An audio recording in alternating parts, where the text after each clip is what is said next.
데살로니가 전후서를 통해서 강조하고 있는 내용 중 하나는요, 우리가 가진 믿음으로 인해서 고난을 받을 수 있다라는 겁니다. 왜입니까?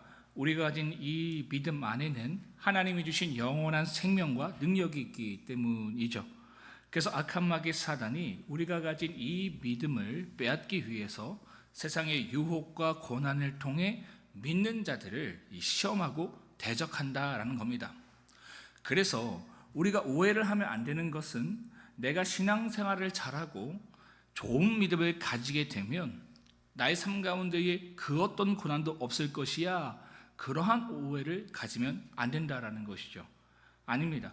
진정한 믿음을 가지게 되면요, 나의 삶에 그 어떤 고난이 없는 것이 아니라 그 어떤 고난이 와도 그것을 감당할 수 있는 나, 그 가운데 감사하고 기뻐하고 사랑할 수 있는 나로 변화되는 겁니다.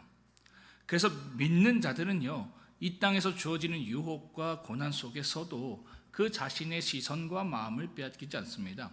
그 가운데서도요, 여전히 하늘의 시선을 두고 하늘의 소망을 품고 살아간다라는 것이죠. 왜입니까? 이 땅의 삶은 언젠가 끝나기 때문이다라는 거예요. 언제 끝납니까?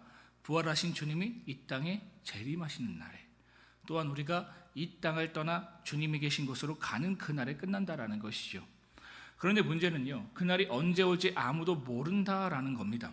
그렇기 때문에 우리는 게으르지 말고 늘 영적으로 깨어서 거룩하고 성실하게 이 땅에서 그날을 준비하며 살아가야 한다. 이것이 바로 바울이 이 데살로니가 교회 성도들에게 강조하고 있는 말씀입니다. 그런데 2절의 말씀처럼요, 이 데살로니가 교회 안에 들어온 거짓 교사들이 바울의 이런 가르침을 왜곡시켰던 겁니다. 2절을 보시면 처음에 영이라고 번역되어 있는데 이것을 예언이라고 번역할 수 있거든요. 그러니까 예언을 통해서, 말씀을 통해서, 또한 바울이 보냈다는 가짜 편지를 통해서요, 이 데살로니가 교회에 들어온 거짓 교사들이 바울이 전한 말씀을 왜곡시켰던 겁니다. 그래서 이 데살로니가 교회 성도들의 마음을 흔들고요, 그들에게 두려움을 주었다라는 것이죠. 그들은 어떤 말씀의 그 내용을 왜곡을 시켰냐? 2절 중반절에 나와 있는 것처럼요, 이미 주의 날이 이르렀다라고 왜곡했답니다. 다시 말해서 주님이 이미 이 땅에 재림하셨고 그로 인해서 심판은 시작되었다라고 가르쳤다라는 겁니다. 여기에 더해서요, 이러한 주님의 재림을 데살로니가 성도들이 보지 못한 이유를 그들이 진정한 믿음을 갖고 있지 않기 때문에, 또한 어떤 특별한 말씀에 대한 지식과 이해가 부족하기 때문에 이처럼 주님이 재림하신 것을, 또 주님의 심판이 시작된 것을 알지 못한다라고 왜곡했다라는 것이죠. 그래서 그들이 지금 삶 속에서 겪는 고난과 환난도 그들의 이러한 부족한 믿음과 말씀의 지식 때문에 주님께 지금 심판을 받고 있는 것이다 라고 거짓되게 가르쳤던 겁니다. 신천지가 이거 똑같이 얘기하거든요. 이미 주님은 이 땅에 재림하셨대요. 근데 사람들이 그걸 모른다라는 겁니다. 왜? 어떤 특별한 계시와 말씀을 모르기 때문에. 그 삶 속에서 고난이 있다라는 거예요.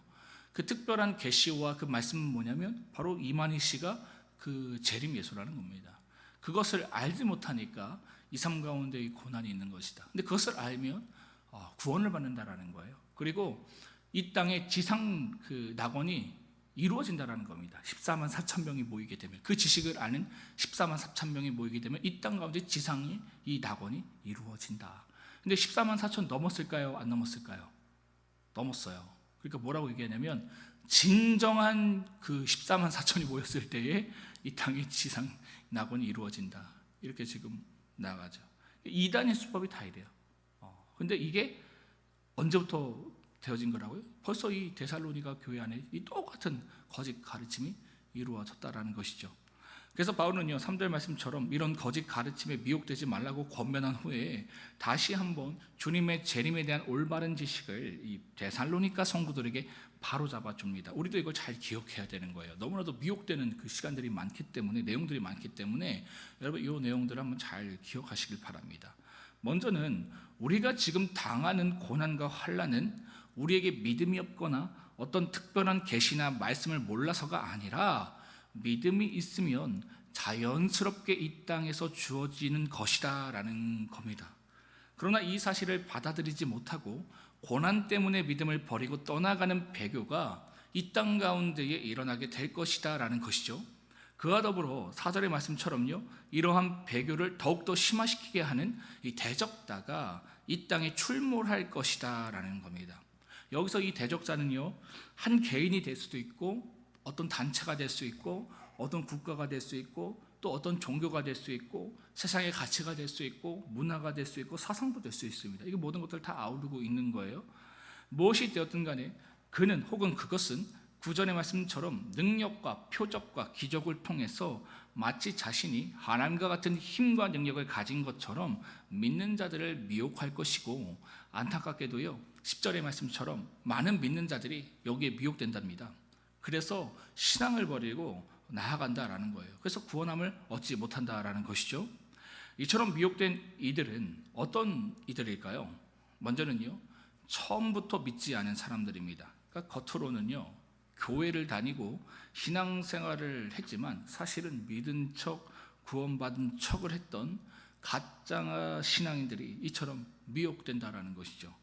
그리고 다음으로는요 13절의 말씀처럼 하나님의 은혜로 구원도 받고 믿음을 가졌지만 15절의 말씀처럼 계속적인 세상의 유혹과 고난 가운데에 말씀과 기도로 믿음 가운데 굳건하게 서지 못하고 점점 세상 가운데 그 마음을 빼앗겨서 하나님과 멀어진 이들이 이와 같이 미혹된다라는 것이죠.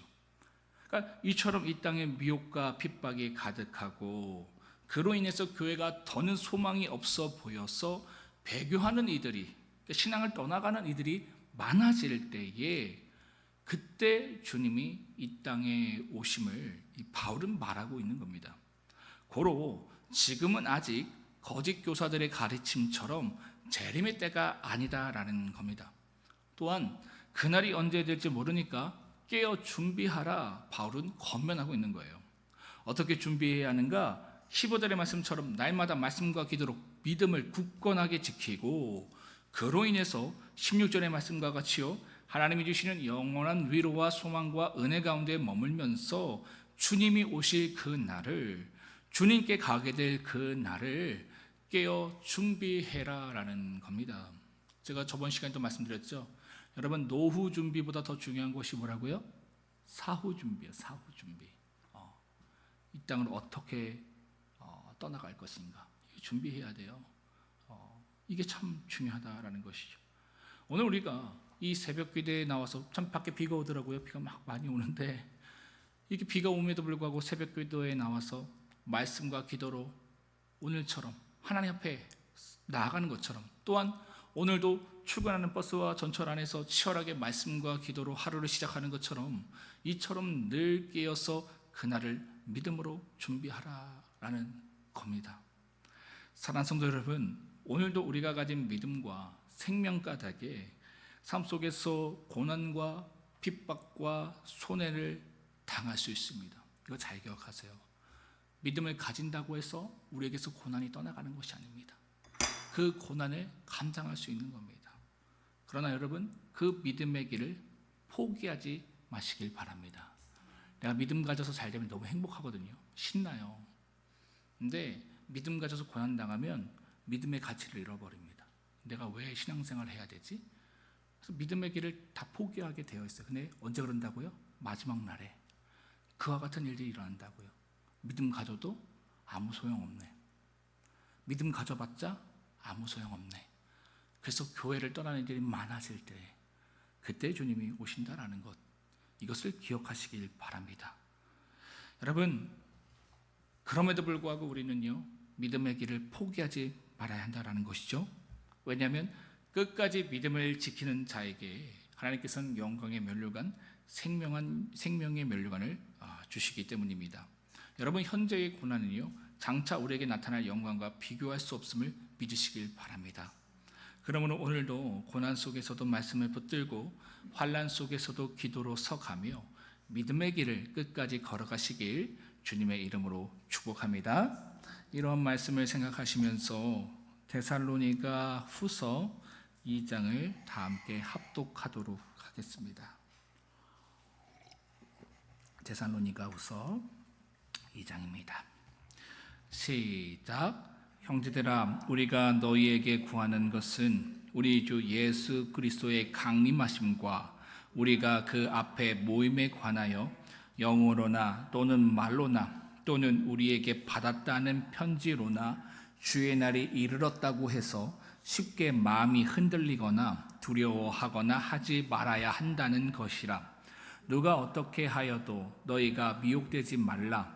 먼저 배교하는 일이 있고 저 불법의 사람 곧 멸망의 아들이 나타나기 전에는 그날이 이르지 아니하리니 그는 대적하는 자라. 신이라고 불리는 모든 것과 숭배함을 받는 것에 대항하여 그 위에 자기를 높이고 하나님의 성전에 앉아 자기를 하나님이라고 내세우느니라. 내가 너희와 함께 있을 때에 이 일을 너희에게 말할 것은 기억하지 못하느냐? 너희는 지금 그로 하여금 그의 때에 나타나게 하려 하여 막는 것이 있는 것을 아나니 불법의 비밀이 이미 활동하였으나 지금은 그것을 막는 자가 있어 그 중에서 옮겨질 때까지 하리라. 그때에 불법한 자가 나타나리니 주 예수께서 그 입의 기운으로 그를 죽이시고 강림하여 나타나심으로 패하시리라. 악한 자의 나타남은 사탄의 활동을 따라 모든 능력과 표적과 거짓 기적과 불의의 모든 속임으로 멸망하는 자들에게 있으리니 이는 그들이 진리의 사랑을 받지 아니하여 구원함을 받지 못함이라. 이러므로 하나님이 미혹의 역사를 그들에게 보내사 거짓 것을 믿게 하심은 진리를 믿지 않고 불의를 좋아하는 모든 자들로 하여금 심판을 받게 하려 하심이라. 주께서 사랑하시는 형제들아, 우리가 항상 너희에 관하여 마땅히 하나님께 감사할 것은 하나님이 처음부터 너희를 택하사 성령의 거룩하게 하심과 진리를 믿음으로 구원을 받게 하심이니 이를 위하여 우리의 복음으로 너희를 부르사 우리 주 예수 그리스도의 영광을 얻게 하려 하심이니라.